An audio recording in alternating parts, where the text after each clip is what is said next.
Welcome to the Quit Vaping Podcast, the podcast designed to make you a non-listener. In this show, I'm not going to scare you away from a life of vaping. What I am going to do is show you just how good your life can be without it. Thank you so much for listening and enjoy the show.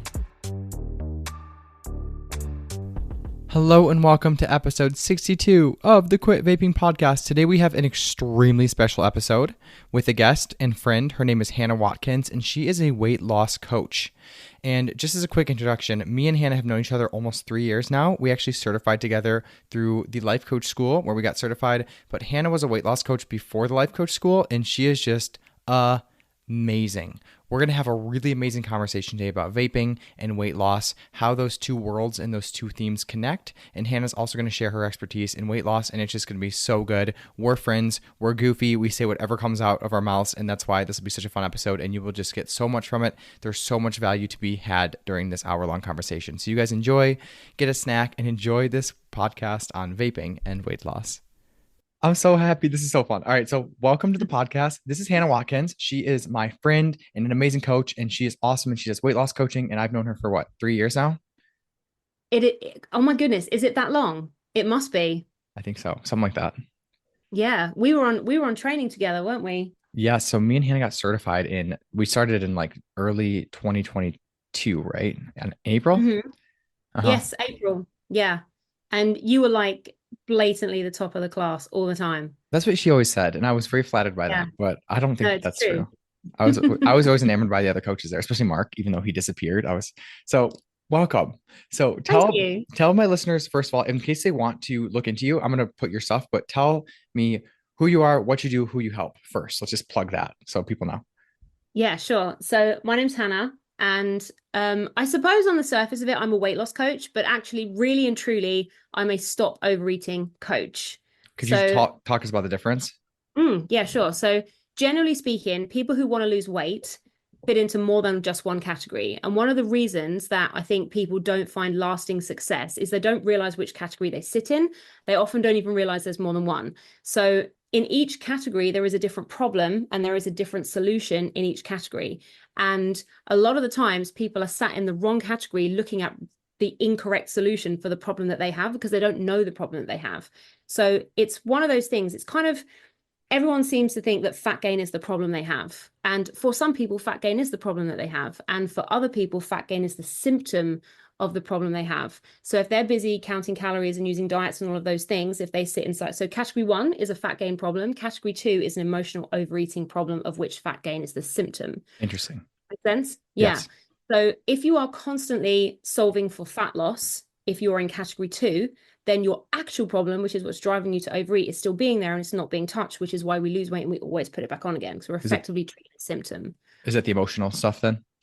Yeah. So it's the same as if you broke your arm and went to your doctor and you said, hey, my arm really, really hurts. And your doctor says, oh, okay, well, here's some paracetamol. And you go away and you take the paracetamol and for a while, everything's fine. But then the paracetamol wears off. So you go back and you say, hey, doc, that paracetamol doesn't work. Sorry, I love how you say that word. Oh, okay. Which word? Paracetamol. Paracetamol. So pretty. Paracetamol. Yes. This is 3 years basically of you teasing my accent, which I find so funny. I love it so much. Listen, I have the nasally Michigan accent. So anyways, paracetamol. So I explained it the same way. So like I always say now, the analogy I use is when you're trying to just focus on nicotine, like it's the problem, it's like trying to change a flat tire from being inside your vehicle and looking inside it's like you're never going to figure out and see the big picture and actually be able to solve the problem, right?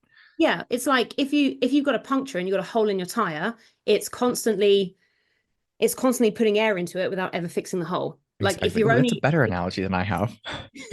If you're only ever treating a symptom, then your results can only ever be temporary because the problem is still there and it keeps creating the same symptom. Yes. So who do you help specifically in like how do you help them? What's your program look like? Just so if people are interested, they can get it right now. Yeah. So we help category 2 emotional overeaters to remove the reasons why they are overeating, and permanent weight loss happens as a result of doing that. So previously, actually up till just this month, we were a program that exclusively helped women, but we have so many reach outs from the guys that we decided we would start a program for men as well. So that's going live in September. Yes. Nice. September. I was going to ask you something. Is there an age group that you work with still? Because I know there used to be, or is that different? Yeah, just over 18s. So the adults. Got it. Adults. And then I was gonna ask you one more question and it just disappeared. It's gonna come back to me. I know it. Age group, type of reading. Shit. It'll come back. Oh, how do they contact you? Like, what's your program look like? Is it one-on-one you're doing or group? Yeah, so everything we do is group. We don't do one-on-one anymore. Just we used to do one-on-one, but we just filled up so quickly. So Awesome. we switched everything over to group, and yeah, that's where we've been Oh, ever since. And who's it's we? That's what I was gonna ask you. Who's we? oh my goodness, so there are actually seven of us that Whoa. work. Yeah, seven that work inside our program. So there's me, obviously. We've got someone who does so we've got someone who deals with all of our tech because that's really not my forte at all. We've got customer service person, and we've got four other coach support mentors who work within the program as well. Oh, so cool. Awesome. That's Mm, grown since I've last talked to you. We haven't talked in like what, 4 months. So things happen yeah. different very quickly when you run a business. So cool. So they're gonna reach out to you. Anybody who wants help with overeating, please go see Hannah. She's seriously, I'm telling you guys, she tells me I was the star of the class. I don't believe that. She's amazing. She's helped me with so many things. Like go check out her stuff. She's just great. And I've seen her grow as a coach and like she is going to help you with so much integrity. So yeah, there's the plug. Let's do it. All right. So I want to talk to you today about just like I'm thinking anything coach, anything that is like emotional, anything substance. My listeners, what I always tell my listeners is like this podcast isn't about quitting vaping. I know that's like the quitting vaping podcast, blah, blah, but it's about helping you learn the reasons why you're using substances so that you can solve for those reasons and then use that exact same skill set, the emotional and the thought work to create other results you want in your life as well. It's like stepping into this new consciousness that makes you not even want to use substances to be with yourself. So like, what's your frame? I guess, what's your philosophy with overeating? Is it really about the weight loss? Like, what is your thoughts on that? So the thing that everybody wants is weight loss, and that's the thing that everyone's banging their heads against a brick wall trying to achieve. Yeah. What we actually need to do is take a step back from banging our heads against the brick wall and stop trying to lose weight whilst we take time to figure out what the problem actually is. Because otherwise, we're stuck in this scenario whereby we're just chasing our tail constantly. We're counting calories. We're trying to lose body fat. We're trying all the different diets. And we're solving for a symptom rather than looking at the actual problem underneath. The Yeah. problem being over desire, over hunger, and emotional avoidance. Those three things. So a brain issue, a body issue, and an emotional issue, all Exactly. of which are driving overeating. And it's a funny thing actually, because the thing that everyone desperately wants is weight loss, and everyone's in a real hurry for that to happen. Mm-hmm. But upon starting this work, no one's actually ready for weight loss yet, because the actual weight loss side of it requires so many skills that we don't have in the very beginning. And we need to spend some time, number one, figuring out what a problem is, so we know exactly what's going on, and Yeah. we're not trying to solve something that we don't know what it is.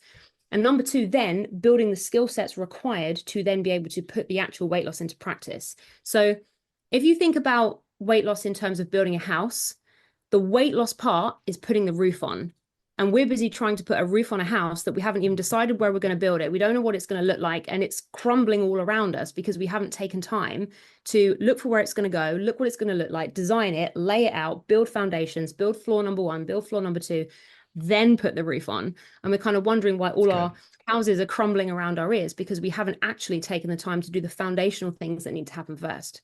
Yeah, I love that analogy. And like you'd never just want a house with just a roof, right? You'd never want to just live in a roof, but that's what people want. You're right. The result, it's like when people come to me and they're like trying to quit vaping desperately and they need to do it, it's like, whoa, whoa. Why do you think you need that? And remember, like the reason you want any result is because how you think that result's going to make you feel, right? If I'm Yeah, no of longer course. vaping or I lose the weight, I'll be able to love myself. But it's like 1 minute. Have you ever seen Mean Girls? The original Mean Girls?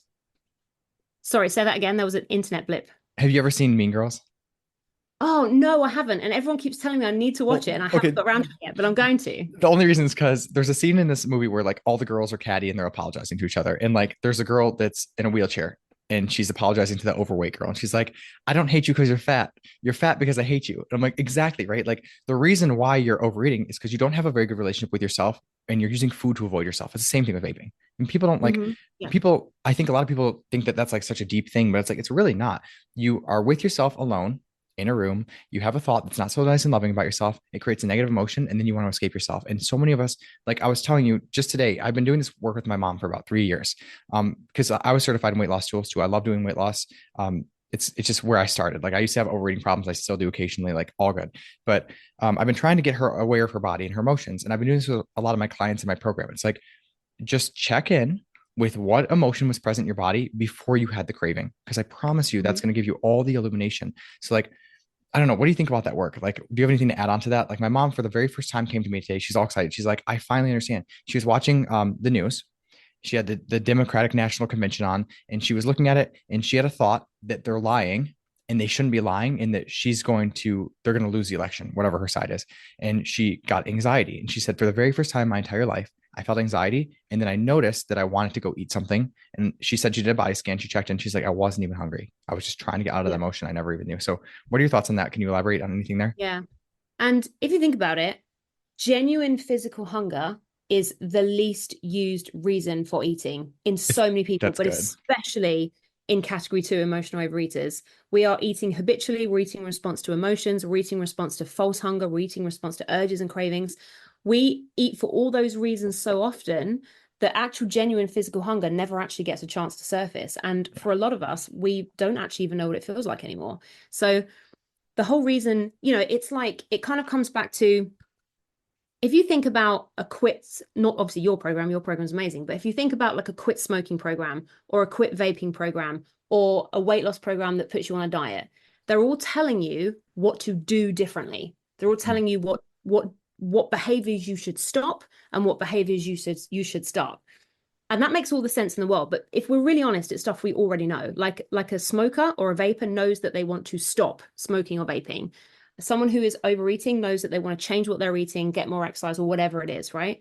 But what we're missing is that the thoughts, feelings, and mechanisms driving the smoking, driving the vaping, driving the overeating are in place. So if we just try to change an action, we're literally fighting. It's like a salmon swimming upstream. We're Yeah. always fighting against the thing we are being driven to do, which was the opposite, which is Yep. why just trying to change a behavior is going to be forced. It's going to feel so hard and it's only ever going to be temporary.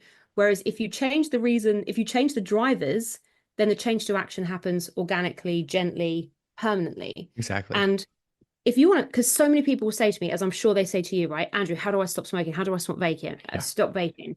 Hannah, how do I stop overeating? If you want to stop doing something, first of all, you have to figure out why you're doing it in the first place. Exactly. Exactly. Right. I went to the doctor when I was like, I don't even know, 23. And I was like, I was in so much shame over the vaping thing. Cause I'm like, I told myself when I was 10 years old to never start. My dad smoked. I grew up hating it. Right. And then here I am, a 24-year-old hooked on nicotine and angry at myself before I had any of these tools. And I asked him, like, there has to be something in the medical field to help me that I haven't already heard about, right? There has to be a solution. He looked at me judgingly and he's like, you just need to stop buying it. And also, if you haven't tried it now, try nicotine gum. So I felt so much shame over asking it. And the next week, I'm literally at the psych hospital working there. I had 2 pieces of nicotine gum in, the highest that you could buy with nicotine. And then I'm in the bathroom vaping, like almost ready to pass out with so much nicotine in my system. And nobody was able to explain to me so simply. I remember listening to the podcast. This is why I got the certification that we ended up in together. Like on the episode of the podcast I was listening to, Brooke Castillo said, if you're taking an action you don't want to be taking, it's because of the way that you're feeling. No one had Mm-hmm. ever said it to me like that. I was always focusing on nicotine or food my entire life. Like I remember I did Atkins. I did keto for a whole year, ketosis, where I literally did not eat a piece of fruit for an entire year, except for 3 days. I binged, and all 3 of those days I binge ate until I threw up 3 times. And like, that's healthy, right? So no one had ever showed me that like there's things under the surface and it doesn't have to be that deep. We don't have to look into our, yes, this stuff forms in your childhood. And sometimes coaching goes into that stuff. It doesn't really have to though. It's like, what are you currently thinking and feeling right now that's making you want to escape yourself? It's a great Yeah. question. Yeah, exactly. Exactly. And I think that the thing is that so many of us with smoking I know that you're quitting vaping, but smoking, like it's It's the kind of a same. parallel, isn't it? Yeah. Any So, nicotine people want to do, it will work because we're getting to the root issues behind nicotine problems, not the yeah. nicotine delivery system itself, right? So And smoking, vaping, and overeating or overusing any substance, sometimes there really are some deep issues that have kind of sat there under the yeah, surface for a really long time. And sometimes when you start to have that awareness, you will tap into some of those. And oftentimes it's just about what's happening today. It's about your yeah, boss has sent you a crappy email, or you're stressed out because you just paid a big bill, or just had a fight with your daughter or your son or your husband, or like or whatever. So, and the thing is, those emotional states that we get in, we want to avoid all of those just as much. So yeah, like the frustration of today versus the feelings of insufficiency because someone bullied me for being overweight when I was 5, that we yeah. want to escape them just as much It's as good each enough. other. And it's good to see that. Like, I think the more that you do this work, I think people want, when they first learn this work, and they're like, oh, my thoughts create my emotions. They want to just never feel bad again. And it's like, it's actually not about that. It's about learning how to feel bad and not make it mean something's gone wrong. Like, my brain's the Mm, biggest asshole. Most days, I love my life. I really do. Like, I love my life. I love myself. Most days I still wake up and my brain's the fire alarm. Things are going horrible. You're a failure. You're a fraud. Everyone's going to want their money back and the world's ending. It's like, that's just mm. the normal. You make space for it instead of trying to get rid of it. And I think it's the trying to get rid of it, which shows you right in willpower. I shouldn't be feeling this. I shouldn't even have a craving. Like, why am I having a craving? I know that I don't actually want cake from on my body, but it's like, it's just normalizing that you have the good and the bad. And I know that we have like the whole 50-50 life's good, life's bad rule, but you forget it all the time, you know? Yeah, And yeah. do you find yourself, like, do you still, if you're okay talking about it, do you still overeat? Like I do sometimes. And then even recently since I've quit vaping 2.5 years ago, I will still hit a vape every once in a while. I'll still hit a cigar night. Like, not a problem. You know what I mean? The substance itself isn't the problem, right? It's the reasons we're Yeah. using it, what effects it's having. So do you find yourself Yeah. having to always embody this work and kind of going back and forth and waving on it? I don't find myself going back and forth on it. I don't find it anywhere like the struggle that it used to be. It's a lot Exactly. more Okay, peaceful. sure. Like Yeah. a lot of the desire is gone. Like I have smoked, I have vaped, I have overeaten. I've done all of those three things. My Yeah. biggest struggle was always overeating, but smoking and vaping still a big struggle. Um, there would be a point where I physically could not be around cake or vapes or cigarettes, depending on where I was at that Yeah. point in my life. Now, if there was a piece of cake sat next to me now, it would have the same effect as if it was a stapler. Yeah. There's just no effect to it. And it's interesting that you say that actually, because last week I went to Greece for like 5 days with some friends for a friend of ours' wedding. So normally, I mean, I've got children, I've got another half, so I've got a partner. So normally, if I'm on holiday somewhere and I'm away, I'm with my other half and my children. Or, And I suddenly, as a 44-year-old being kind of let loose just with friends, which never happens, suddenly like we all just became children again, and we all just, we all decided that we were all just going to drink and do this and do that. And whilst we were drinking, there were a couple of people that decided they were gonna have a cigarette. And they're not smokers, but they decided because they were drinking, they were sat on a beach, there's a beautiful sunset, they were gonna have sure. a cigarette. And I had one too. And when I put it out, there was no desire to go back to it. Yeah. Like absolutely none. It's like I occasionally, if I was near a casino, I might go in and, play a round of roulette or something. But it doesn't mean that I'm going to go and start gambling, Right. like Right. a category 1 person can probably eat cake now and again and it never have any effect on them. Like we can use those things occasionally when we decide we want to, without it lighting up our brain like a Christmas tree and Exactly. suddenly being like sucked back in. Exactly. Yeah. But I think the main difference for me, and I think for a lot of the people that I work with, is that the desire just goes. They're like, I Yep. don't actually want the cake. I don't actually like the cake. Right. That's what I mean, because you realize once you do this work, it's not about stopping overeating. It's not about quitting vaping. It's about getting to the root reasons why you want to do those things and solving for those. Like, I don't want to escape myself anymore. I don't want to be sucking down a vape every single day. Like, I like my life. I like the way that I talk to myself when I'm alone. I don't need to avoid myself anymore. Like, it really does Mm, work like that. If you still feel the need to push away, or there's negative emotion surrounding quitting, it's because you're not dealing with root issues still, and you just need to do some more work, and that's okay. It's not a big deal. yeah. It's like, Sorry, go on. I didn't have anything. Go Oh, sorry, I ahead. thought I was interrupting you. Just going back to what you're saying about the 50-50 of life. In our program, we've got a Facebook community, and all of the women in the program all in there speaking, like all of the time, which is a really, really powerful place to be. And there was one lady in there today who is just amazing. She is so inspirational. She is so great. But she really doesn't think that about herself at all. She's very much, no, no, no, I'm nothing special. I'm fat, I'm ugly, I'm all of these things, I'm not worthy, all of this stuff. And genuinely, everyone else looks at this woman who turns up to all of the calls and checks in every day and is always writing her reflections and check-ins and doing all of the work and asking questions. She's so amazing. And she wrote in the Facebook group today, this is another thing she'll do. She'll always post in the Facebook group and say, this is what's happening for me today. And then, of course, loads of people will comment and, we can give her some coaching and all that kind of thing. She's just like so engaged. Anyway, she said she was sitting in like a hairdresser's in like a salon with her son, because she'd taken her son to have his hair cut.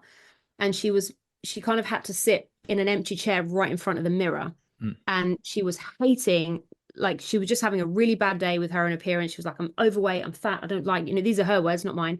I'm scruffy, I don't like it. It's really, I just want the ground to kind of swallow me up.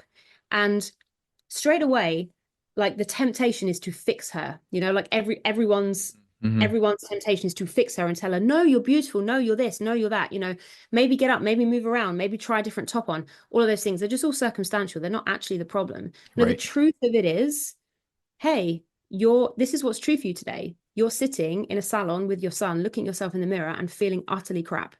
That's the truth of what's happening for you today.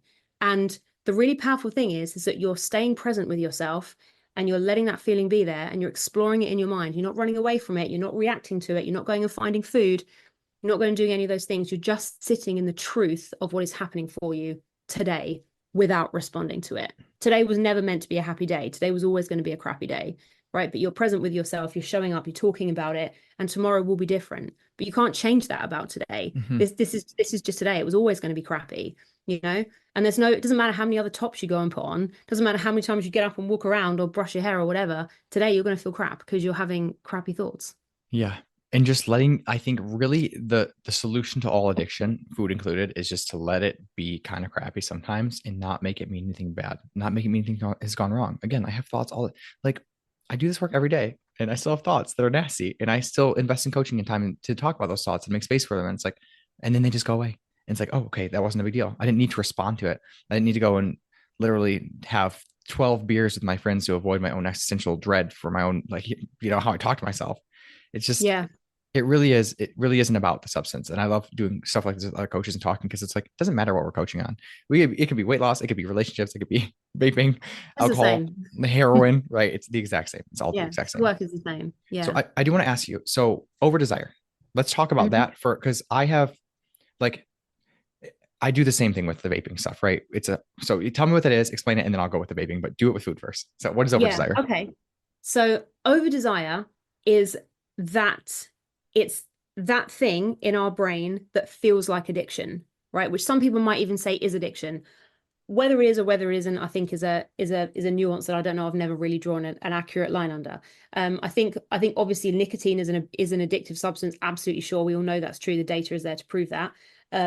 With food, it's a much more complex issue. We're not talking about a singular molecule that we're addicted to. We're talking about a vast array of substances that we can be indulging in. But so over desire is essentially over wanting. It's an accelerated, irregulated dopamine response in our brain to vapes or to food or to whatever that substance is. It's wanting it, needing it, even when we don't want to use it. So it's not being able to leave something alone, even when we want to leave it alone. It's the first thing we turn to whenever we feel like anything is difficult. And it's more a question of wanting it than liking it. Like we think we like the first bit we have, like the first chocolate piece we think we like the first hit of the vape, the first hit of the cigarette. Yeah. And then if we really check in, we actually really don't like the rest as much as we thought we do. So it's not so much about liking the thing. It's about over wanting it to the point where I can't leave it alone. And then I'm overusing it. I'm misusing it and then creating a result I don't want. That's interesting. So your definition of over desire also includes the thoughts you're believing that make you want to desire it even more, not just the chemicals. Yeah. I think it's both, Okay. That's interesting. Yeah. Because essentially, I mean, over desire is the effect those substances have on our brain or have on our body, which make us go and seek them out and have them. And then I think that as a result of doing that and using those things and not being able to get out of the cycle of using those things, then we start to have a certain narrative about ourselves, about our own selves. Got it. Well, other people don't vape, other people don't smoke, other people manage to lose weight, or other people don't struggle with their weight. And I can't get out of that. And I'm surrounded by these people telling me, well, just don't buy the cigarettes, just don't buy the vape, just don't put it in your mouth, just eat less, move more. Like I don't already know that, thanks Captain Obvious. But if all these other people are managing to either not experience this problem or free themselves of this problem, and I am the one who can't, even when medical professionals are just saying to me, just don't buy the thing, just don't put it in your mouth, just don't have it, then that it encourages and nurtures a certain narrative that the problem must be me. Yeah. I must be incapable. I must be broken. Yeah. And then if I'm feeling incapable and broken, the first thing I'm going to go and seek out is the thing that I'm addicted to. Exactly. It's the irony, right? Like there must be something wrong with me. I'm going to go and use it and prove that thought, Yeah. right? The way I've And if I described, can't, oh, God. if I can't quit it anyway, then I might as well go and use it. Exactly. And that goes with food or vaping. I've seen my mom had that exact thought with overeating, and I think it's starting to shift. And let it be slow, people. But the way I've done my framework, because I've played with it a lot over the last couple of years, like there's three addictions. This is how I like to explain it. So there's a chemical addiction, nicotine, and I kind of talk about over desire there because like the way that vapes are engineered now is like there's never going to be that amount of nicotine found naturally in anything natural. It's like we completely took all the nicotine out, we engineered it into this like literal nicotine liquid, and then we put like an acid and a base together to make it even stronger. So it's like completely fake. Yeah. So like the way I describe over desire is like it's a chemical that's been engineered by our society, whether it's sugar, which isn't natural, like in powdered sugar, or nicotine salts that have been engineered to make your brain want it more than a normal dopamine release. And the problem with that is like I think my favorite definition of addiction, whether you consider food an addiction or not, is Andrew Huberman, the neuroscientist. He says that addiction is just the progressive narrowing of things that bring you pleasure, which I think is beautiful. Yes. Yeah, like, that's such a beautiful way to say it because it's yeah. like if I go and start using that thing and I get that instant shot of pleasure, when I go back and use that thing, I don't get the same amount of pleasure straight away. I have to use it a little bit more, a little bit sooner to get the same amount of pleasure. So I have to increase my usage to get the same hit off it, which is why I'm always chasing that dragon. Yeah. And then what happens is your dopamine starts to level out. So you can't like the amount of dopamine that like sugar releases or nicotine is higher than what you're normally going to release with something that's meaningful, right? If you go hug your kid or go on a cute date, and somebody tells you they love you, or you go and exercise, like you can't match that level of dopamine from fake substances with natural things that bring you pleasure. So what I find a lot of times is like, it's completely right. As you become more addicted, you actually start to lose interest in other things. And then that's the over desire is like your whole focus is on vaping and you don't even realize, or food, you don't even realize how much of your life, mental energy, emotional energy is spent trying to focus on that thing and not focus on that thing. And it's like, so there's a chemical addiction I talk about. Then there's the mental addiction. That's just your programming your thoughts, right? And then there's emotional addiction, which is your emotions that those thoughts create. And that's how I teach it now. It's like 3 addiction framework. It's like comprehensive. I was going to ask you about, I want to ask, so are you willing to talk about coaching and therapy? Yeah. Okay. So because people don't know what the difference is. And I think that there's a bajillion different ways to express what coaching versus therapy is, but I want your definition. If you want me to go first, I can, but you can go. It doesn't matter. Yeah. So, I mean, like anything, it's probably a complex thing. And there are many different nuances you could take and talk about. But I think the most simple explanation I would always offer first, because I get asked this a lot. I know you do a lot of like TikTok lives. I do my TikTok lives. A lot of people ask, a lot of people refer to what we do as like therapy. People say about our group coaching sessions or, we're coming to the counseling sessions and we're like, no, we're not therapy. We're not counseling. Although I can see why you would draw a parallel between those two things because there is a similar feel. But essentially, the first and most simple explanation I would always offer up initially is therapy is a great tool if you are non-functioning in life or in that particular area. Whereas coaching is for people who are absolutely functional already, but have got a problem that they can't fix, or they want to take something from average to great or something like that. So essentially we're not solving or fixing psychological bugs, if you like. Disorders, right? Yeah. Quote unquote disorders and treat. And we don't, what I like, I think it's a beautiful way of putting it. I think that's the best way to put it, actually. And then what I also want to add is there's nothing to treat in coaching. Like the reason I became a coach, honestly, not a therapist, is because I worked in psych hospital and I brought coaching after I started listening to podcasts and getting certified. I was still working in psych hospital. I brought the tools and the perspective of you being whole and worthy and not broken and not diagnosed and not fixing into the psych hospital. And I saw it change people's lives that had never had that had the clinical experience, who hadn't had this perspective, and it totally shifted everything. So when you get a coach, there's nothing to fix or diagnose. You're perfectly worthy.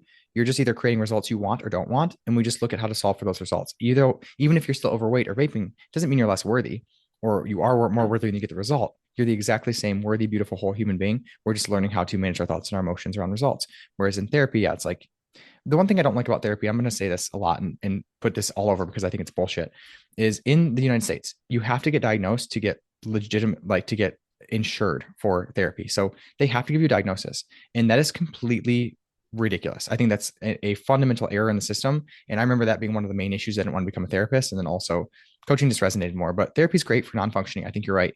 But like, I have so many clients that have been to therapy, myself included, and the problem that I see in therapy is that you're often allowed to sit in a story that isn't serving you. And there's a beautiful time for that. If you're non-functioning and you need to play, like in a victim mentality and be there, it's beautiful and awesome. But like coaching, you're not going to sit and change that story. We're going to change it and get you the result you want. So what are your Yeah. thoughts on that? What are your thoughts on that? That's such an interesting way of putting it. And it's one of the things that I say to the women in our program all of the time. When, as I'm sure you find the same thing, sometimes conversations spread outside of food and overeating, and they spread into other life things because Always, yeah. those are what are driving the overeating. So we talk about everything, and for example, there's a lady in there who's experienced some domestic abuse in her time. Is that something that we are going to solve in her mind for her? Absolutely not. But can we give her the space to speak about it openly? Yes. Yeah. Can we help her consider how she wants to look at that now going forward? Yes, Right. absolutely. So there's kind of that difference. What was the original question? Sorry. I don't remember. I don't even know if I asked you a question. Did I ask you a question? I love you so much. I don't Yeah, remember. like so we have to rewind this and see. But yeah, so I mean, essentially we're helping functional people to create different results. That's what I was going to say. I remember.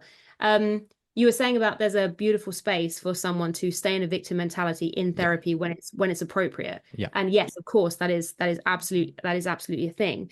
But sometimes when you come to coaching is not the thing to come to when you want sympathy and you want people to agree with you. To agree, maybe sympathy and empathy, but not to agree with the story that's that's Absolutely. hurting you, right? Like, yes, absolutely. Yeah. So kind of so empathy on a human level, sure.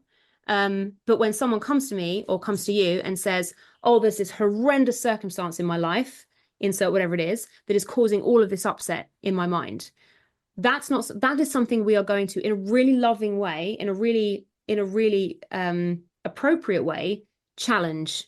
Yeah. And because number one, it's not your circumstance that's creating your emotions, it's your thought about it that's creating your emotions. And what if there were another way to think about this? What if there was this way to think about this? And all we want to do, I remember our master coach, who was just the most amazing person, saying to us, about wiggling thoughts loose that are very stuck. I remember that too. So just starting to like move it a teeny tiny bit so that it just opens the window for a tiny crack. Is there another way of looking at this? Which sometimes that's all you need. And when you kind of don't agree straight away that this person's terrible and that's why you feel angry, or yes, your finances are terrible and that's why you feel worried, but we don't agree with that straight away, sometimes there's a lot of like offense taken straight away, because our brains get very offended when something that we adamantly believe is true, that we're having a strong emotional response to, gets challenged. We don't like to be we don't like the suggestion that we might be wrong. That the confirmation bias is, I want to be right and I want you to agree with me, because then not only do I feel great about being right, I feel great because you connected with me. Whereas we come along and we're like, what if it was different than that? And you're like, what, you don't agree with me? Yeah. So yeah, it's not the place to come to when you want people to kind of give you a hug and agree with you and say, yes, your life's terrible. Right. That's like not what you're coming to us for. And that's where therapy is so good. Like a lot of my clients have been in therapy and they just needed to be in that space where somebody heard their story and that was validating to them. And then it's like, once again, in coaching, it's like that story is making you feel like shit. And also you're not taking action, you're eating over it. So what's going on here? Why are you choosing to believe that it's not true? Right. And we look at it with compassion, but also like, if you want the problem solved, you're going to have to I think Einstein said it, the same mind that created the problem can't solve it. So you have to change the way you're thinking about something if you want to solve the problem. Or your thoughts have always created the issue. I don't care who you are, what weight you are, how long you've been overeating, how long you've been vaping, how much you're doing it, what nicotine delivery system you have, what your parents look like. It doesn't matter. It's that you somewhere along the line picked up to believe something that you're believing that's creating a result you don't want. And if you don't change that belief, that's on you. And if you get triggered by what I'm saying, like people do all the time in my lives, they get triggered. It's like the trigger is the gift. The trigger is telling you where you have some work to do on yourself. Isn't that nice? I love that you've said that. The trigger is the gift. That is the most beautiful way of putting that. I have, so like I was saying earlier, I've got 4 coach support mentors. They're not coaches, they're mentors that work in the program. And every week we have a get together and they speak about, all of their crap that's coming up in offering mentorship to other people, things that, they're not sure about and all of that stuff. And one of them said recently, I was on a coach support call and this lady got really upset. And I'm really worried it was something that I said that caused her to be upset. And I said, okay, so let's just say you've said something that has triggered her. Did it trigger everyone? She went, no, it was just this one lady. Okay, so it by definition, no statement is triggering factually. It's whether we personally find it. Like nothing is objectively offensive. It's only if we find it offensive.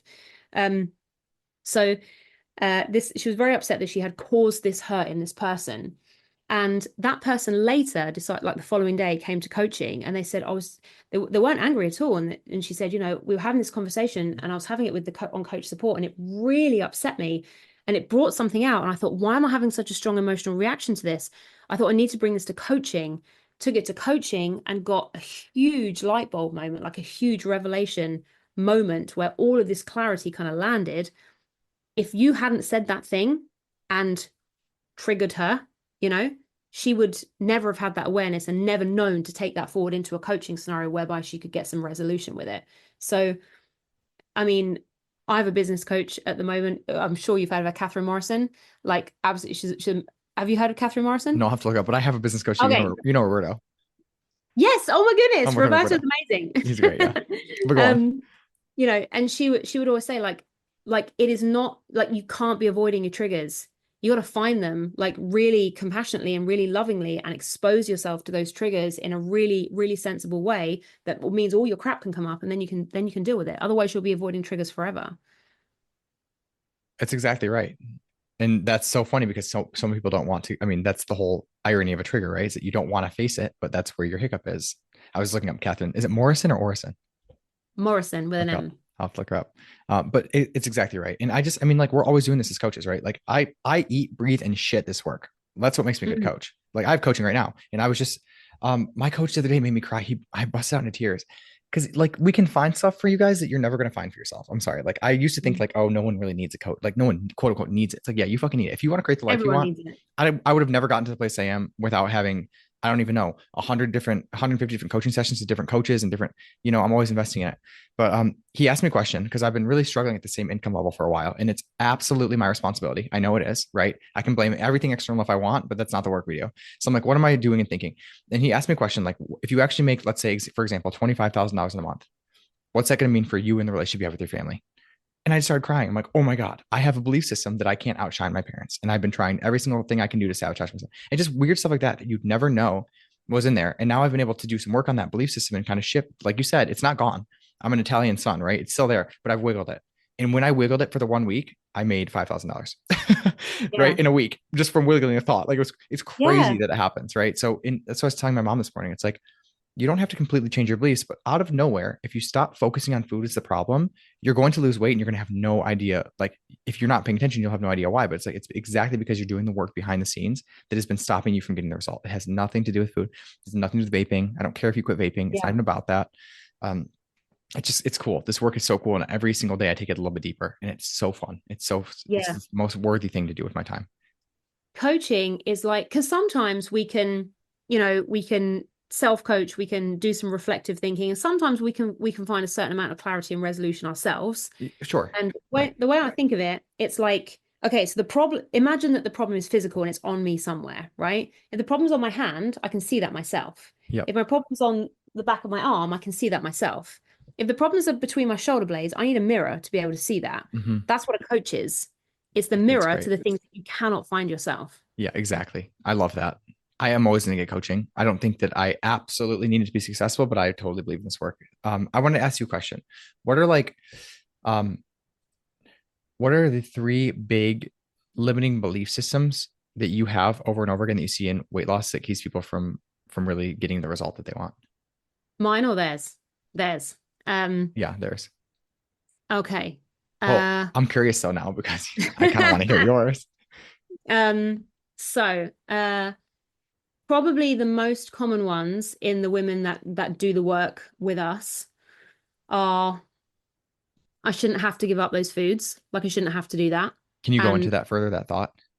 Yeah. So if you think about, many of us are coming from like long histories of diets where we've been told, don't eat the bad food. And we all know what the bad food is. I mean, personally, I don't find it useful to look at food through any moral lens of good or bad. It's either food or it's stuff you eat. And there is a physical difference between those two things. So, and it's silly to say that there isn't. But I think that we've become so, what's the word? We've become so like blinkered and blinded by what we eat and what it does to us, that somehow we think that we should be able to eat all of the refined sugar, all of the refined flour, all of the ultra Yeah. processed It's like an foods, entitlement, right? which exactly it is an Yeah. entitlement, which isn't even food. It's like novel molecules that have been created in a lab somewhere. Yeah.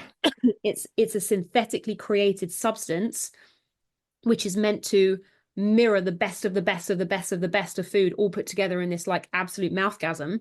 Exactly. But Yeah. Same with nicotine yeah, salts, right? Nicotine salts are the exactly. most potent version of nicotine you could possibly engineer. And Hmm. it's a chemistry trick all in one. And it's like people do Yeah, that. They do that to me too. My people that want to quit or that don't want to quit. It's like, why should I have to give that up? It's like, we don't have to, but yeah. No, you don't have to. That's the thing. You can go and eat and get 100% of your calories from ultra processed food and sugar and flour for the rest of your life. But you'll have the exact same result that you've got now, which yeah. is you're overweight, you can't shift the weight, and you've probably got huge health issues going on, which are brewing and brewing and brewing until the point where one day they'll express and then there won't be anything that you can do about it. Yeah. It's Um, exactly. yeah, so there's a huge entitlement. It is literally, I should be able to have my cake and eat it, It right? I is. should be able to eat And I whatever want, I want, whatever I I want, just and not. want people to see it, right? I just want people to see that. Like you're making a choice whether you want to be addicted to something or overweight. But don't play the victim that it's not your choice or that you should be able to, like, I get that all the time. I should be able to eat that too. It's like, well, do you want the result that food creates? Then drop the entitlement about not being able to eat it. It's your choice, Mm, right? But if you look at that with yeah, entitlement, you're always going to feel bad and victimy and angry at your friends when they're not the problem, yeah, right? If you want a certain result, you're going to have to take it. It's always a consequence, an opportunity cost. There's nothing wrong with the substance, like you said, completely neutral. Nicotine, food, not good or bad. But yep, look at the result it creates. If you don't like the result, then you find a fucking empowered way to think about changing it. Don't be a yeah, victim. that's So, it. Yeah. so the entitlement thought. Do you have another one that keeps people Yeah. So the makes it hard? entitlement, I should be able to eat that, or I shouldn't have to give that up. Um, Probably a bit of self-pity, I see it with when, vapors all the time. Yeah. yeah, so when if I'm not going to eat cake and I'm going to feel emotions, now I'm going to feel really sorry for myself because here, like it's like a Bridget Jones moment, like I'm That's just all. going to sit here and like do this Oscar worthy kind of, and we've all done it. I've done it, I I'm do. not, Totally. I've not been in there. any way, I'm not teasing it. I like to make light of things because then they lose their power a little bit. Yeah. I get Um, it. but yeah, this kind of like, I feel so sorry for me because poor me, I'm not eating cake. Poor me, I'm not eating chocolate. And I'm sat here feeling the emotion of loneliness for the first time when this has actually been what's true for me for the last 10 years. But I I've think been, that was good. That was really good. Yeah. you know, yeah. So I'm actually now sitting in the truth of my life and experiencing an emotion without buffering it away with donuts, And feeling sad for myself for Um, feeling lonely. It's like, yeah, feeling and then sad for myself because I feel lonely. and then they snap and they go eat food and they wonder why. It's Yeah, like, yeah. Um, so I think, yeah, so entitlement, self-pity, and there's the big one, which is like the unworthiness, I'm not good mhm. enough, I can't do it, I'm not Yeah, capable of, it's like that's I get that. such a big one. My mom said it today. So I love my mom so much. She's about 100 pounds overweight right now, currently. I mean, by just like objective weight charts, whatever. She's overweight. Mm, And that's what she said. I don't feel good about who I am as a person. And I feel guilty and shameful about who I am. And I don't even deserve to have it. We're going to this wedding in September.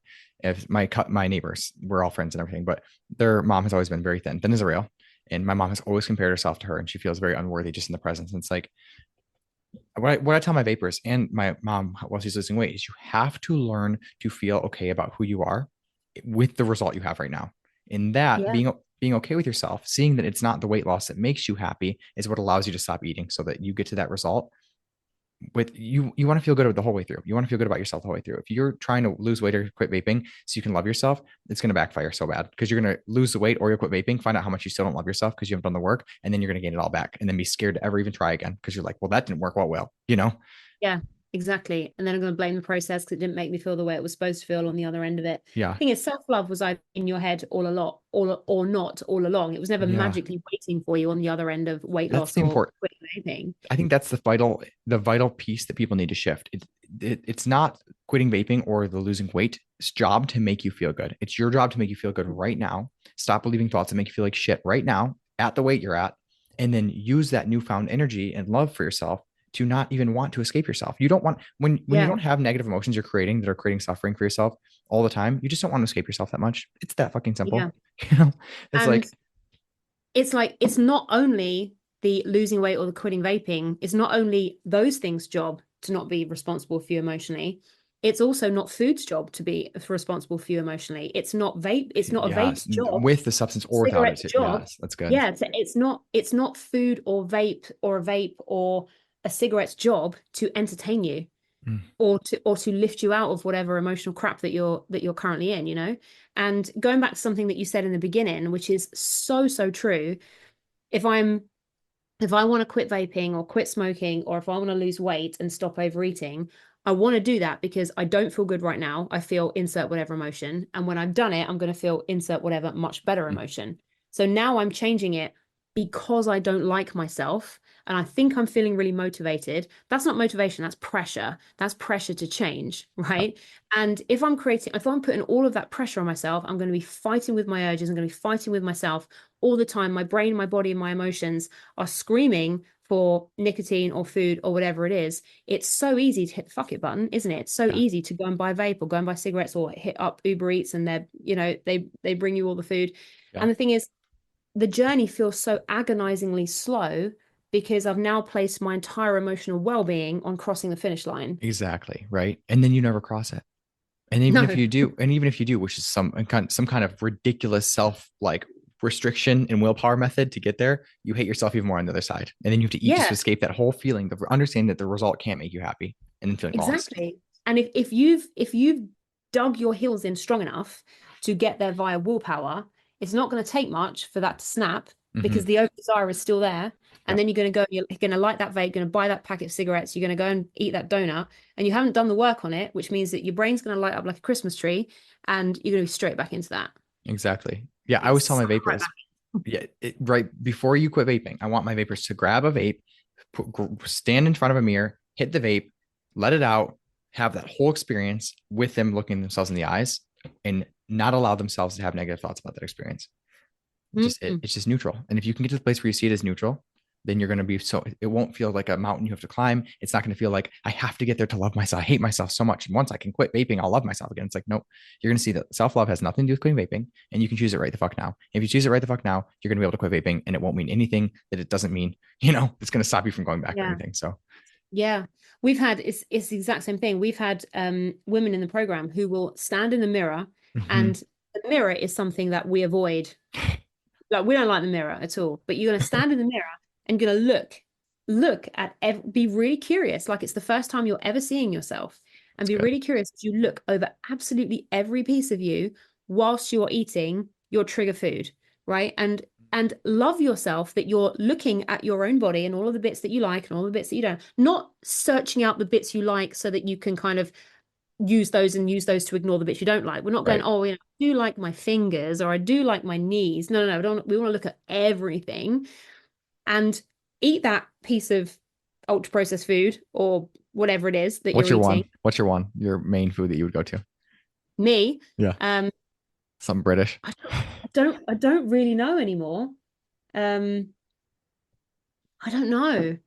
I don't really like now I really want to eat things like avocados and sourdough bread and like grilled veggies and all of that kind of stuff. When we were in Greece, we were having these things called a gyros, just the most amazing thing. It's like a flatbread, like loaded with veggies. We say gyro.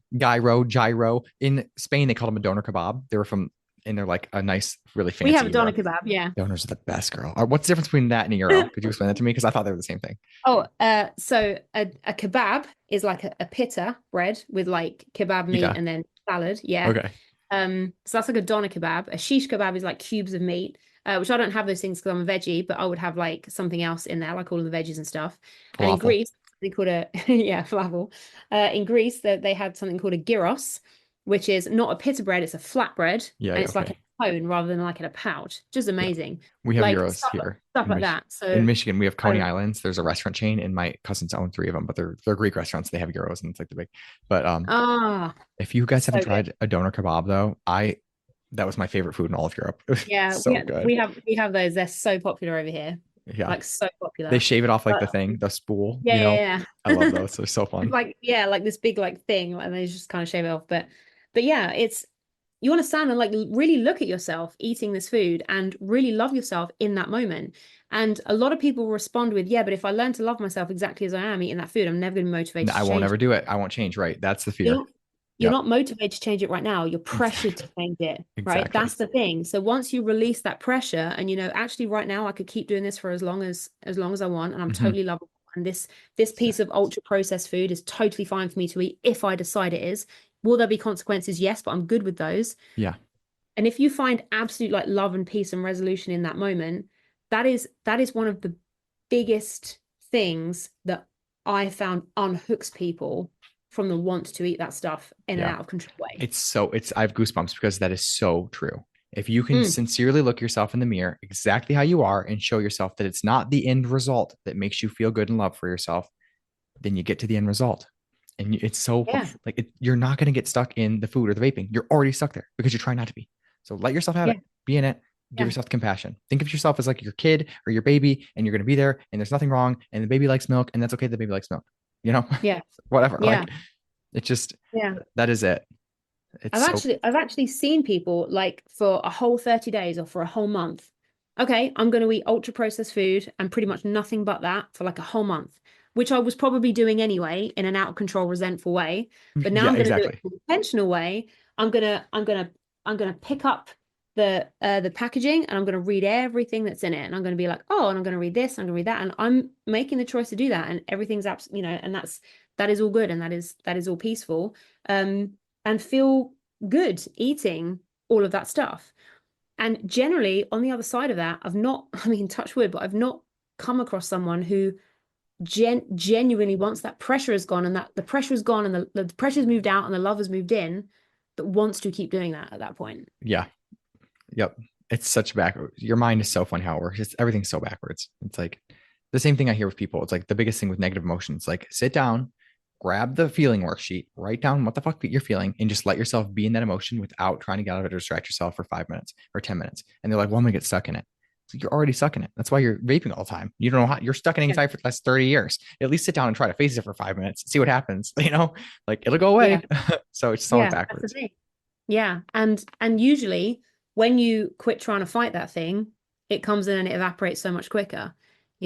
We do this really cool exercise. So have you ever, if you Google like a feelings wheel, and it'll give you like all of the list of the emotions you can have, and Yeah, it'll yeah. it'll start with the middle tier, which is like mad, sad, glad, and then it'll expand a little bit into, more intricate emotions and then Advanced, even yeah. more intricate. Yes, exactly. So there's this exercise, it's so easy. So I call it a day of emotions, right? So upon waking, upon going to bed, and every hour in between, you note for like 30 seconds, how am I feeling? So when you very first do it, you're going Ooh. to want to use that inner tier: mad, sad, glad, bad, good, happy, sad, positive, negative, right? Very, very simple. So every hour, so waking, falling asleep, and every hour in between, just set a little alarm on your phone. And you literally take 30 seconds to just go, how am I feeling? And you just write it down. And then the next time you do it, you can start getting a bit more intricate with your emotions, and then a bit more and a bit more, until you can start venturing into things like insufficient, vulnerable, ecstatic, excited, like all these really, really different emotions that we just wouldn't think to use in a sentence unless we were doing this work. And then after a few days of doing that, after like if you do one a week and then one another week or whatever, or however often you want to, you've now got data. So you've now got sheets of paper with the emotions you feel on the daily popping up, and you can start to see what your recurring patterns are. So is anxiety coming Good. up all the time? Is insufficient coming up all the time? Is unworthy coming up all the time? Is fragile or victimized coming up all of the time? Okay, then now you can find the thoughts that are creating that by simply asking yourself, why do I feel fragile?